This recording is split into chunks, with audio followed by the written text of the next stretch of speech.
I was working with the alpha unit and I noticed it was having some problems, some things I didn't see in some of the other Octorings.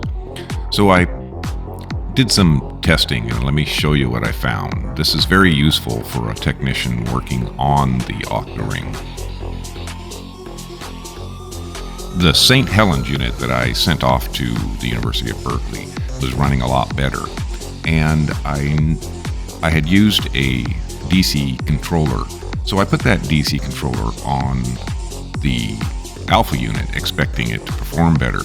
Well, it didn't, and I changed the light source and it still performed strange.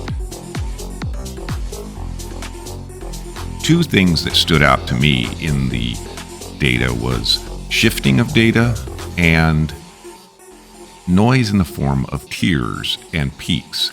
The alpha unit had been running outside for 6 months or so, and I had grown to trust it. However, I noticed the performance of the St. Helens unit appeared to be better.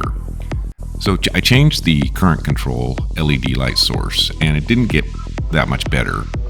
I changed the light source, and it still didn't get much better. Then I changed the sensor. If you look at the diode response, the new sensor is far cleaner. I think we can come up with a software solution that says, hey, this sensor just isn't performing well, because the noise is quite clear and in a specific way. This is what the sensors look like right now. I make them out of black plastic so that they don't let light in. And this is the alpha unit back out on the chimney. Working great. Thanks for watching. Just remember, it's either lights or sensors that cause your problem.